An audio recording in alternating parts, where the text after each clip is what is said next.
Ya, Assalamualaikum warahmatullahi wabarakatuh. Selamat pagi, selamat siang, selamat sore, selamat malam teman-teman semua dan juga teman-teman yang nonton video ini.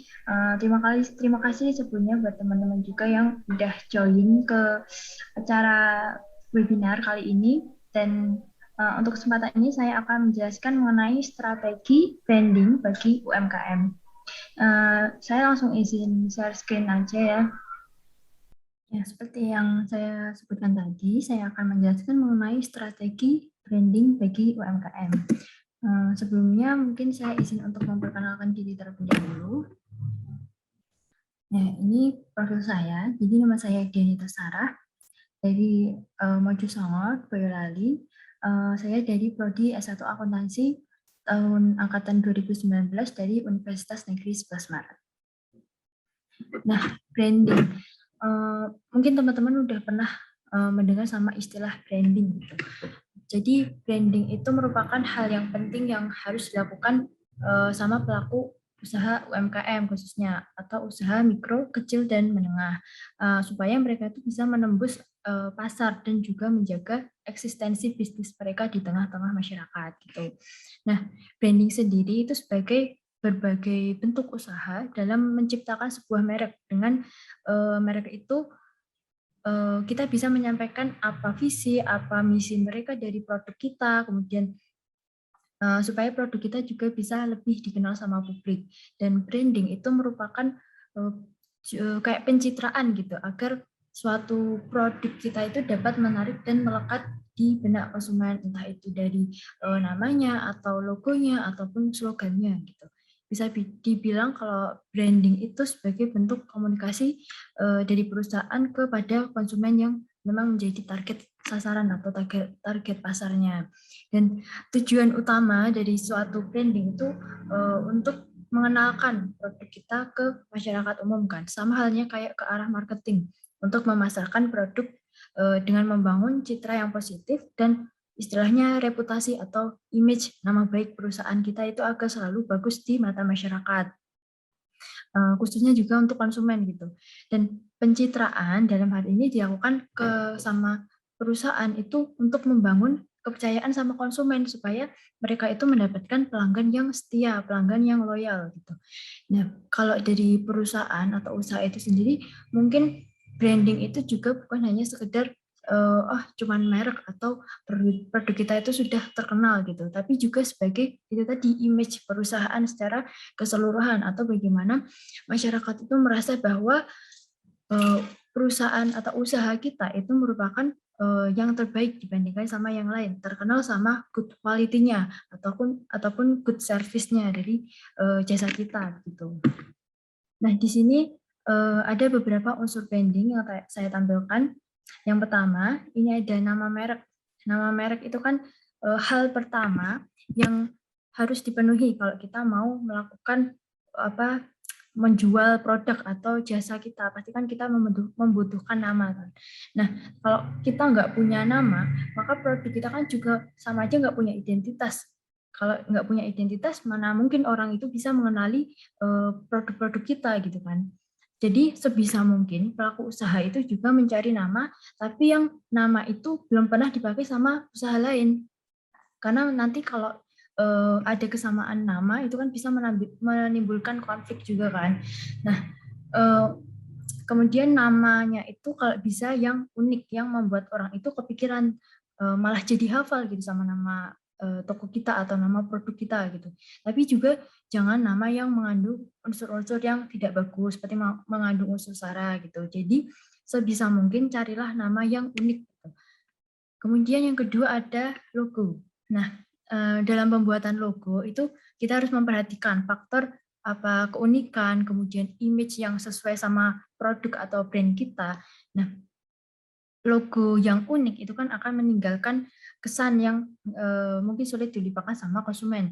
Logo juga sebaiknya simpel-simpel aja, jangan yang terlalu rumit. Misalnya nama toko yang dibikin dengan desain huruf kayak huruf Latin gitu. Kan orang susah ya melihat huruf Latin dari kejauhan, apalagi kan kayak bentuknya kurang bisa dibaca secara sekilas gitu.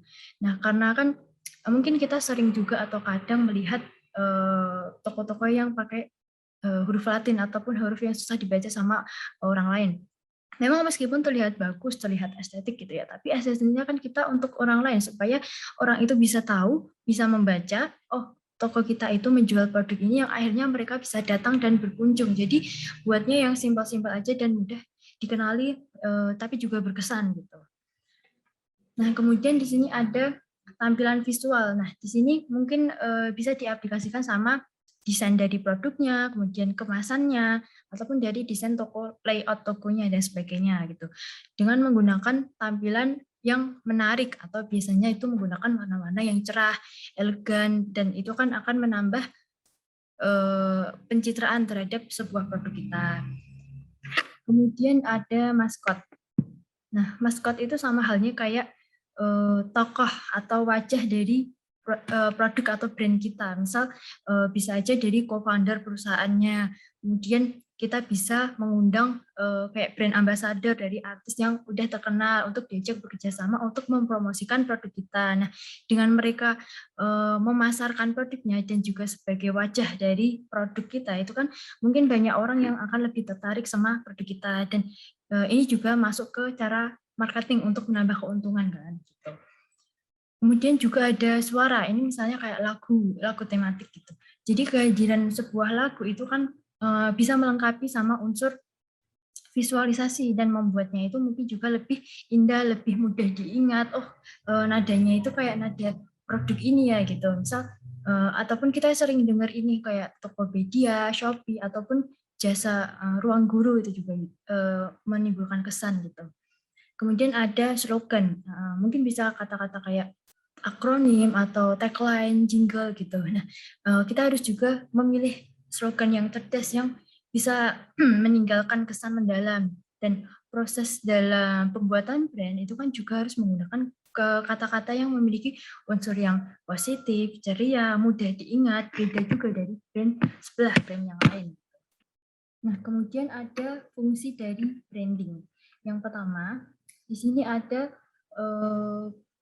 pembeda sebagai pembeda, karena kan setiap produk itu kan mempunyai brand yang kuat, maka konsumen juga akan mudah untuk membedakannya dengan brand perusahaan lain. Dan selain itu, branding juga dapat memberikan semacam penanda dan ciri khas dari produk kita, sehingga produk perusahaan itu bisa diingat sama konsumen, karena mereka biasanya kan itu membandingkan, oh produk di perusahaan A itu lebih bagus dari good quality-nya atau build quality-nya itu dari perusahaan B gitu misal. Sehingga branding yang kuat itu nanti akan membuat pelanggan lebih percaya sama produk kita dan lebih loyal sama usaha kita gitu. Kemudian ada daya tarik, promosi dan daya tarik. Nah, branding itu juga sama kayak mempromosikan gitu. Jika produk kita itu punya brand yang kuat, kemudian terkenal, maka akan menjadi daya tarik untuk konsumen. Dilihat juga dari cara kita mempromosikan ke masyarakat. Nah, hal itu juga sebagai fungsi apa itu branding yang sangat penting bagi bisnis untuk perusahaan gitu. Kemudian fungsi lain dari branding itu adalah untuk membangun citra perusahaan. Nah, kalau misal usaha itu memiliki citra yang bagus, maka produk dari perusahaan itu juga akan mudah dikenal sama orang lain gitu. Citra yang bagus itu juga dapat menunjukkan kalau oh kualitas produk dari perusahaan tersebut nggak usah diragukan lagi karena memang udah citranya, nama perusahaannya itu bagus gitu. Yang akhirnya nanti membentuk persepsi masyarakat kalau dan kepercayaan masyarakat untuk loyalitas kepada produk kita gitu. Kemudian ada sebagai alat pengendali pasar. Jadi setelah aktivitas brandingnya itu dilakukan, maka produk perusahaan itu kan akan memiliki nama yang dikenal. Nah, tentunya hal ini akan memudahkan perusahaan itu untuk mengendalikan pasar karena bisa dilakukan ketika masyarakat itu sudah mengenal luas sama produk kita dan mengingat produk kita itu dengan baik gitu. Kemudian fungsi terakhir dari branding itu adalah untuk memengaruhi psikologi konsumen. Nah, kalau misal suatu produk itu memiliki brand yang kuat, maka konsumen juga akan percaya dengan bisa membedakan sama brand sebelah. Dan konsumen itu juga jelas akan memandang sebelah mata kalau misal produk kita tuh jelek dan kurang terpercaya gitu kan. Jadi kita harus benar-benar membangun brand itu secara profesional gitu. Nah, kemudian di sini saya akan menjelaskan mengenai cara branding dari UMKM. Yang pertama itu ada mendefinisikan identitas brand yang baik. Jadi kita itu harus membuat misal kayak dari logo gitu ya. Logo itu juga harus sesuai sama produk dan brand kita gitu. Logo itu kan akan membantu istilahnya menciptakan kesan yang lebih mewah dan istimewa, dan melalui logo itu kita bisa membentuk kayak komunikasi melalui tanda yang mudah dipahami, mudah dimengerti, atau mudah diingat sama setiap orang. Nah, inilah yang menjadi identitas dari bisnis, khususnya juga sama UMKM gitu.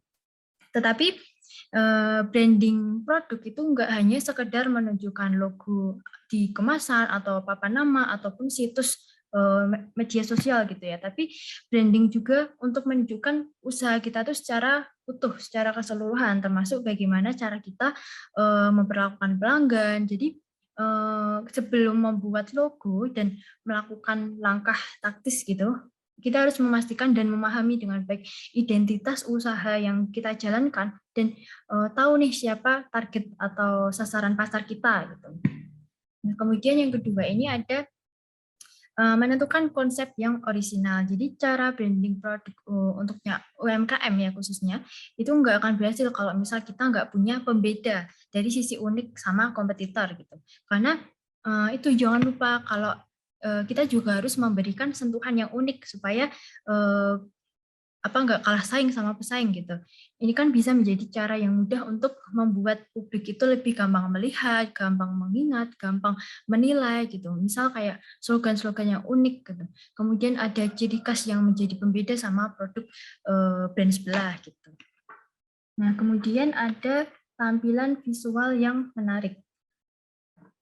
Seperti layaknya brand besar, itu kan kita juga bisa menampilkan visual produk dengan baik. Bisa juga kita pakai jasa desain logo yang berkualitas untuk membuat logo atau kemasan, sampai ke kartu nama juga bisa untuk membantu kayak UMKM kita itu terlihat lebih profesional gitu.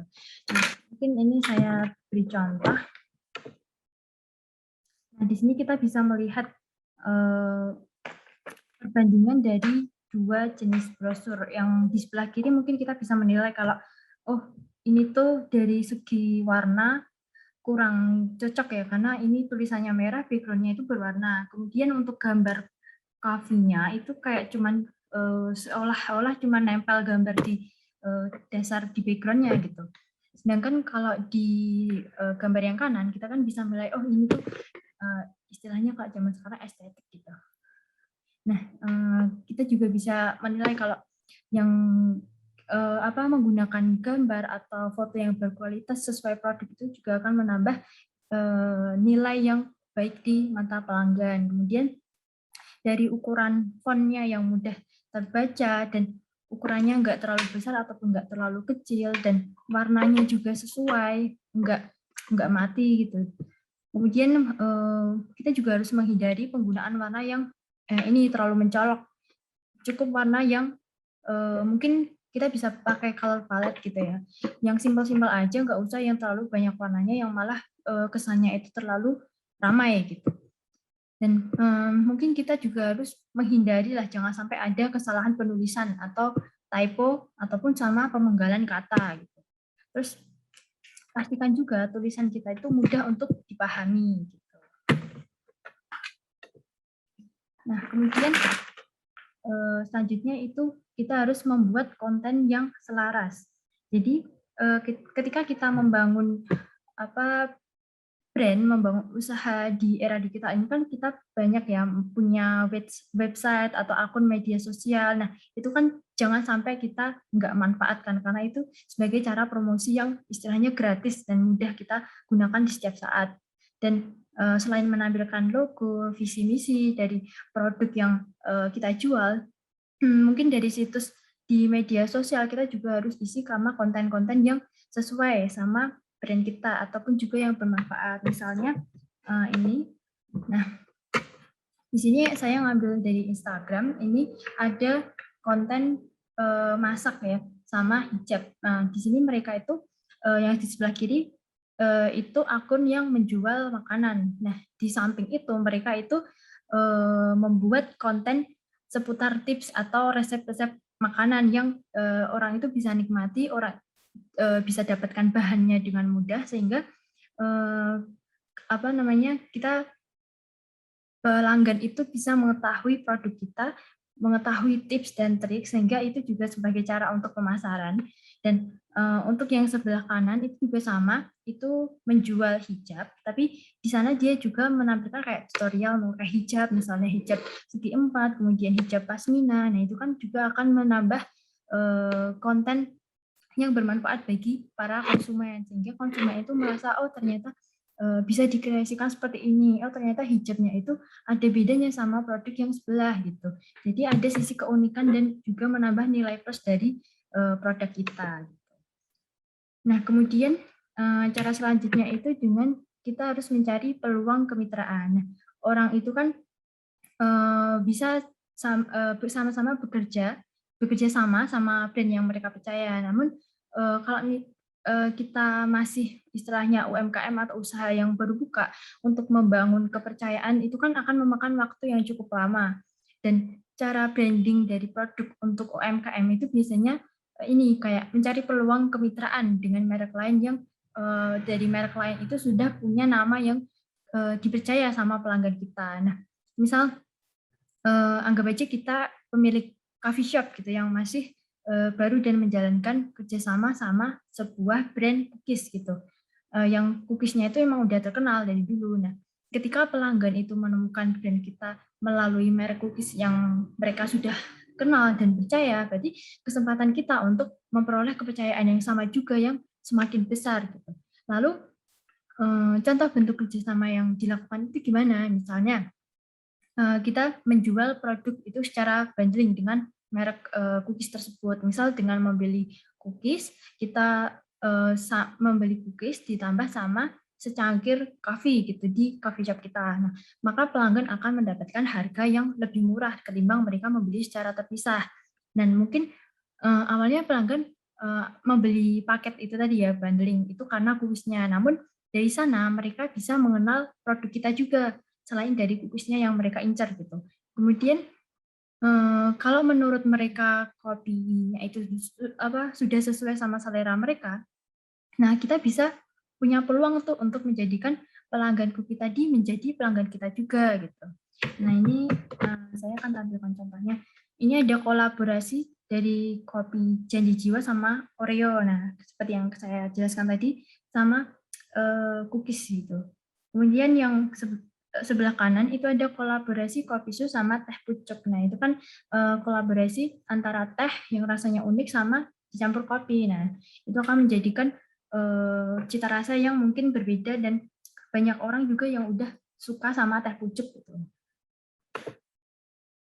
Mungkin sebelumnya ini ada cara branding yang terakhir itu mungkin bisa mengikuti pasar.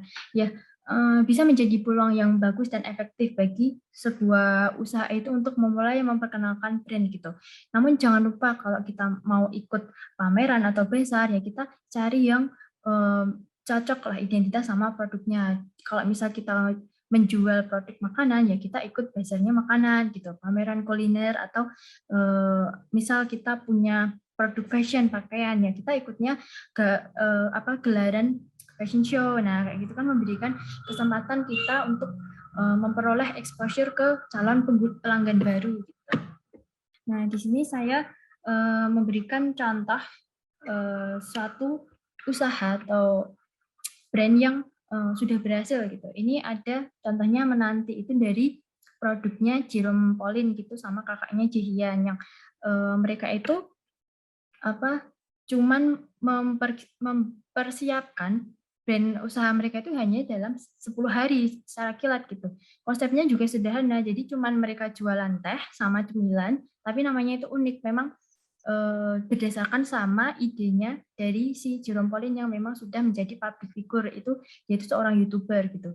Nah, jadi contoh menu teh itu contohnya itu ada kayak matematika. Nah, itu karena sesuai sama jurusan si pencetus ide menanti gitu. Nah, misalnya matematika itu minuman teh rasa buah. Kemudian ada integral itu kayak boba plus sama madu gitu. Ataupun sama manta putih itu kayak jeruk leci sama cream cheese gitu. Dan harganya sendiri pun juga cukup terjangkau dari kayak sekitar 18.000 sampai 28.000 gitu. Nah, dari situ selain juga sama teh itu ada cemilan untuk teman minum gitu. Nah, seperti apa kayak potato fries, kemudian chicken popcorn yang harganya juga sama-sama berkisar 25.000 yang mungkin terjangkau bagi kita remaja. Gitu. Nah, kemudian di sini ada produk Scarlet Whitening. Nah, di sini itu juga sama artis yang punya bisnis kosmetik gitu. Yang memang pemilik bisnisnya itu Felicia Angelista itu yang awal mulanya sama fansnya atau followersnya itu sering tanya ke dia produk apa sih yang dipakai dari wajah atau badan atau rambut karena memang dia itu cantik dan putih gitu. Nah dari situ dia itu berpikir untuk peluang yang menarik untuk dia membuat produknya sendiri gitu. Nah dengan meluncurkan produk skincare gitu ya, yang berkualitas kemudian ramah di kantong, nah dia itu kayak bermimpi untuk memperbaiki image lokal brand di mata masyarakat, khususnya di Indonesia gitu. Dia menegaskan kalau jangan sampai produk lokal itu kalah sama produk luar negeri, yang mana malah sekarang produknya itu sudah sampai ke Korea gitu. Dan dia malah mengundang brand ambassador yang dari Korea. Jadi malah artis-artis Korea itu yang mempromosikan produk lokal gitu. Nah, di sini ada hambatan atau masalah utama yang mungkin sering dihadapi sama mayoritas pelaku UMKM, jadi usaha mikro, kecil, dan menengah. Yang pertama itu dari pemilihan merek yang kurang tepat. Misalnya dari proses branding produk itu setelah dimulai sejak dari pemilik bisnis itu menentukan merek untuk bisnisnya, maka pemilik bisnis itu terkadang menganggap sepele, proses ini cenderung melakukannya kayak sembarangan gitu. Padahal ada banyak hal yang harus dipertimbangkan karena merek itu kan akan selalu ada di setiap produk, di dokumen ataupun hal yang berhubungan sama bisnis gitu. Dan selain nama merek, hal yang mungkin muncul itu kayak logo. Nah, dari nama dan logo yang baik itu kan akan menggambarkan dan mengkomunikasikan produk serta layanan yang dimiliki sama bisnis itu untuk ke calon konsumennya, sehingga merek yang kuat itu harus juga dibangun sama visual yang menarik gitu. Kemudian yang kedua itu karena tidak mengetahui perihal calon konsumen gitu. Jadi ketika melakukan branding kita juga harus memahami calon konsumen yang dituju. Jika misal dari awalnya gitu kita tidak menentukan calon konsumen atau target pasar, maka branding pun juga akan sia-sia karena mungkin kita sudah menyebarkan iklan atau promosi dengan gencar, tapi kalau kita nggak memandang latar belakang calon konsumen juga kurang mengena gitu di hati masyarakat. Namun dan itu juga justru menimbulkan kayak rasa bosan, jenuh, sehingga apapun yang disuguhkan itu malah justru diabaikan gitu. Kemudian ada penggunaan media sosial yang kurang tepat. Jadi media sosial itu kan juga sebagai wadah untuk melakukan pemasaran, branding. Nah, hal itu kan juga nggak mengherankan karena kan media sosial juga siapapun sekarang udah punya, baik kapanpun, dimanapun juga bisa digunakan gitu kan. Hampir seluruh lapisan masyarakat pun sudah punya handphone, sudah punya media sosial gitu, baik dari Facebook, Instagram, Twitter, WhatsApp gitu kan. Namun dengan potensi media sosial yang sangat besar ini masih ada pebisnis itu yang kurang tepat ketika memanfaatkannya. Misal seperti terlalu banyak gitu menggunakan media sosial sebagai platform bisnis mereka. Kemudian bisa saja mereka itu malah terlalu rajin atau terlalu banyak menyuguhkan konten-konten, tapi malah mungkin kurang nyaman atau janganlah sampai kayak berlebihan gitu. Kemudian kurang komunikatif atau terlalu kaku gitu juga bisa. Kemudian hambatan yang keempat itu seperti kurangnya pemahaman mengenai branding gitu. Jadi kebanyakan dari pelaku UMKM itu masih menilai kalau kita udah punya logo, label, nama, berarti itu mereka sudah punya brand gitu. Padahal enggak, belum tentu gitu. Padahal brand itu kan seperti janji atau ide besar, harapan yang ada di benak setiap pelanggan tentang produk atau layanan kita. Maka brand itu sama dengan nama plus upaya untuk membentuk persepsi agar brand kita itu masuk ke ingatan konsumen gitu. Persepsi yang dibangun itu juga tergantung sama target pasar kita dan juga industri, karena brand itu kan seperti tadi juga sebagai efek pembeda yang unik yang ada di benak konsumen. Jadi harus benar-benar efektif dan tepat dan dapat memengaruhi pengembangan bisnis, kemudian dari perkenalan brand kita itu meningkatkan nilai jual produk, kemudian menarik calon pelanggan atau calon konsumen baru gitu. Nah, di sini saya menampilkan solusinya. Jadi hambatan-hambatan sebelumnya tadi. Yang pertama itu untuk merek dan logo. Nah, kita sebaiknya melakukan riset pasar terlebih dahulu untuk mengetahui apa yang ada dalam pikiran atau yang diinginkan sama calon konsumen kita gitu. Sebagai penimbangan, kita dapat memilih nama atau merek yang sederhana, lugas, dan janganlah terlalu rumit gitu untuk diucapkan. Dan nama itu tadi itu kan harus mudah diingat sama pelanggan. Dan disarankan juga kalau janganlah kayak terlalu spesifik gitu untuk jaga-jaga kalau kita di kemudian hari mau mengembangkan bisnis ke lini lainnya, sehingga ketika hal ini terjadi itu enggak terlalu tidak perlu untuk mengganti nama dan mulai proses branding dari awal lagi gitu. Karena untuk proses branding produk itu usahakan untuk mencari nama produk itu jangan berganti-ganti. Kemudian tidak menggunakan visual yang terlalu rumit seperti logo, kemudian tidak perlu desain yang susah pula gitu. Yang penting calon konsumen itu langsung mengingat merek ketika melihat logo gitu.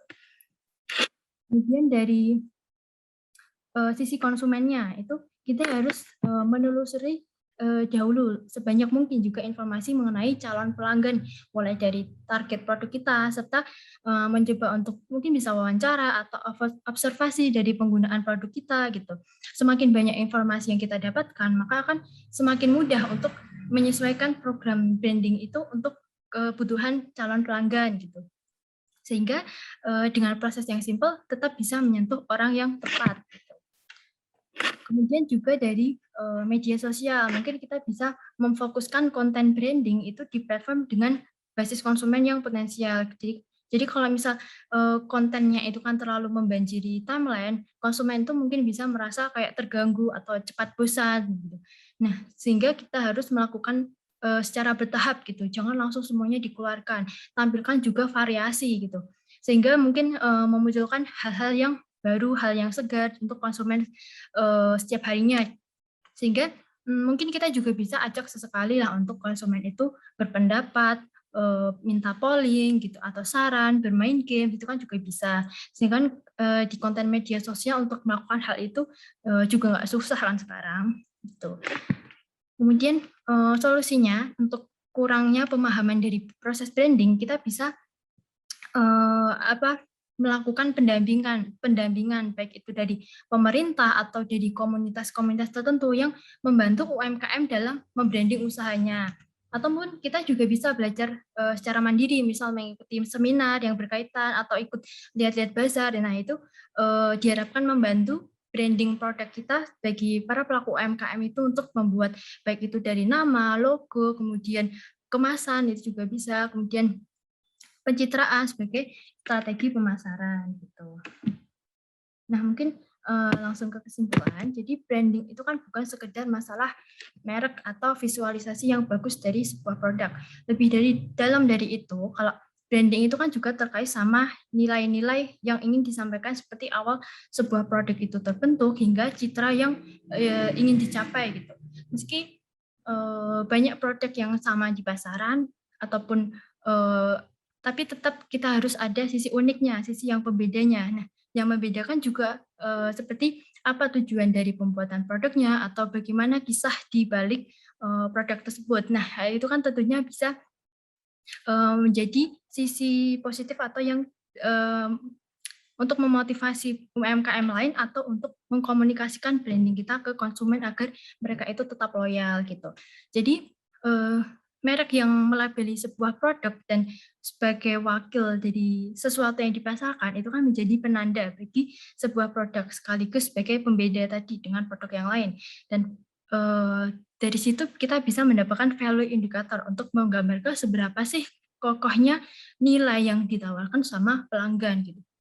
Sehingga mungkin perlu ditekankan lagi sama pelaku UMKM gitu, harus lebih kreatif, harus lebih inovatif, dan beranilah mencoba hal-hal yang baru, sehingga konsumen juga akan datang kembali sama produk kita, dan saat mungkin ketika mengkomunikasikan produk UMKM, dan ini kan juga usaha secara digital, itu bisa dilakukan lebih optimal melalui media sosial gitu.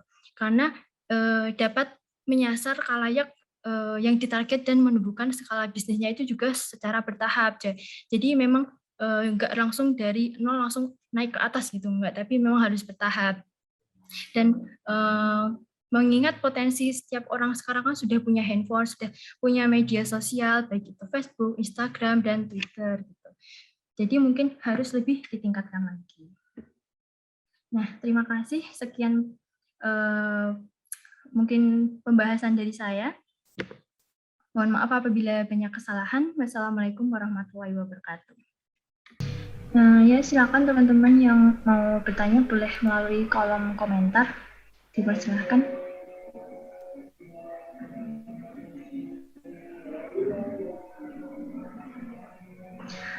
Oke, ini ada pertanyaan dari Amanda. Amanda Taskia izin bertanya, apakah kita bisa merubah branding produk kita yang sudah ada sebelumnya, dan kalau memang efektif dilakukan, bagaimana cara untuk melakukan branding ulang? Ya, kalau kita mau merubah branding kita, pastikan kita tidak mengubah citra lama dari produk atau layanan kita. Jadi jangan lupa kalau misal pelanggan yang sudah kita jalin hubungannya dari sejak kita punya awal brand itu, maka seperti kayak nama, slogan, atau logo-logo yang sudah kita gunakan selama bertahun-tahun, kalau misal kita merubah nama produk itu, maka apa namanya, pelanggan itu kan pasti akan merasa terkejut dan juga merasa beberapa bisnis itu juga bisa dirugikan. Oleh karena itu, buat perubahan pada citra merek kita itu hanya ketika benar-benar diperlukan, dan memastikan bahwa manfaat dari ketika kita melakukan rebranding itu lebih besar daripada resikonya gitu. Dan yang terpenting mungkin bisa memberikan edukasi ke pelanggan tentang kampanye iklan atau tentang perubahan dari nama brand kita. Jadi mungkin kita bisa menggunakan jasa kayak desain grafis yang berpengalaman untuk menghindari adanya kesalahan ketika melakukan rebranding, dan juga ketika saat meluncurkan kampanye promosi merek kita gitu. Terus mungkin gimana caranya untuk tahapan rebranding gitu kan. Nah, yang pertama mungkin kita bisa melakukan kayak evaluasi atau riset gitu. Jadi kita menemukan apa penyebab yang diperlukan, kemudian apa yang dibutuhkan untuk tujuan rebranding, kemudian apa yang ingin dicapai, dan apakah yang kita jangkau itu bisa menjadi pasar yang lebih luas, sehingga perusahaan itu juga lebih update akan situasi bisnis saat ini. Kemudian kita juga melakukan riset untuk menentukan posisi brand yang baru, apakah sesuai sama kebutuhan dari para konsumen kita gitu. Dan mungkin tahap yang kedua itu bisa menyusun kayak daftar rencana gitu. Jadi menguraikan proses apa yang perlu dilakukan untuk mencapai target, misalnya dari mengganti logo atau keseluruhan branding.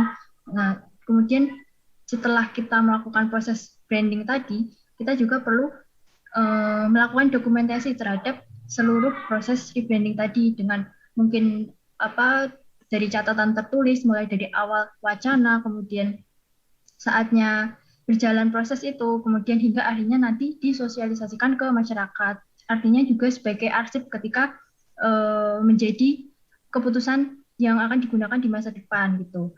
Kemudian ketika tahap sosialisasi, ketika setelah pre-brandingnya itu selesai, maka kita perlu adanya seperti kampanye internal ataupun eksternal. Kalau internal itu kan ke pemegang saham atau seluruh karyawan kita. Kalau kampanye eksternal itu mungkin ke pelanggan, kemudian komunitas, media, atau ke khalayak umum gitu. Kemudian Mungkin saya langsung menjawab pertanyaan dari Riandika. Saya izin bertanya. Dalam melakukan branding itu diperlukan serangkaian proses yang cukup rumit.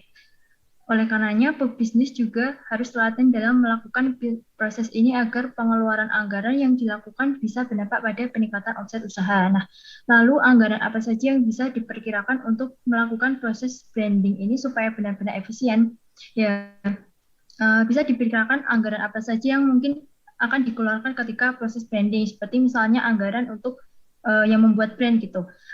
Contohnya kita kan pasti mungkin butuh jasa untuk mendesain logo gitu, ataupun kita mau mendesain sendiri juga malah menghemat pengeluaran. Tapi kalau lebih memilih untuk jasa desain itu biasanya brand designer itu kerjanya kan di desain grafis atau IT, ataupun juga bisa di bidang bisnis manajemen. Nah, mereka itu mungkin akan membantu kita menemukan logo atau filosofi dari logonya atau merek, kemudian membuat merchandise itu juga bisa, dan kita juga harus benar-benar selektif untuk memilih desain grafisnya, dan perlu adanya survei sama jasa-jasa dari yang mendesain, karena kan mungkin banyak desainer yang di luar sana itu menawarkan banyak paket-paket hemat untuk merintis usaha baru gitu. Kemudian mungkin anggaran untuk mempromosikan brand kita. Jadi setelah masalah brand tadi beres, kita harus memikirkan bagaimana brand itu bisa dikenal luas sama masyarakat. Jadi caranya itu kan dengan promosi. Nah, mempromosikan brand itu bisa melalui media, seperti misal kalau media cetak itu lewat koran atau majalah, kemudian kalau media massa itu televisi atau radio, kalau gampangannya itu lewat media sosial seperti Instagram atau Facebook. Nah, itu kan mungkin nggak harus mengeluarkan biaya dan gratis gitu ya, sehingga menghemat pengeluaran. Dan contohnya mungkin kalau misal mau membuat stand out kayak promotor acara besar, itu bisa kita jadi sponsor di event-event tertentu, misal kayak apa, sponsor dari produk kosmetik untuk seminar gitu. Terus mungkin anggarannya itu juga bisa untuk mempertahankan nilai produk. Jadi nilai produk itu artinya sebagai manfaat yang nantinya didapatkan sama konsumen berdasarkan dari harga yang telah mereka bayar. Contohnya tadi seperti customer service, ataupun kita memberikan feedback kepada para pelanggan. Nah, itu juga termasuk ke cara kegiatan branding, karena fungsinya untuk mengikat konsumen agar mereka itu tetap loyal dan nggak beralih sama produk sebelah gitu.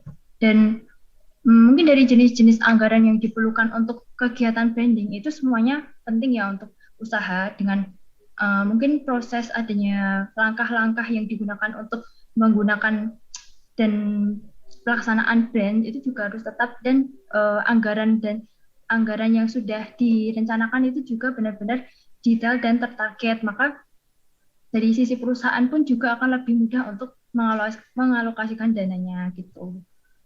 Ya, mungkin itu sekian dari saya. Mohon maaf atas banyak kesalahan dan kekurangan. Terima kasih teman-teman atas kehadirannya dan menyempatkan waktunya. Wassalamualaikum warahmatullahi wabarakatuh.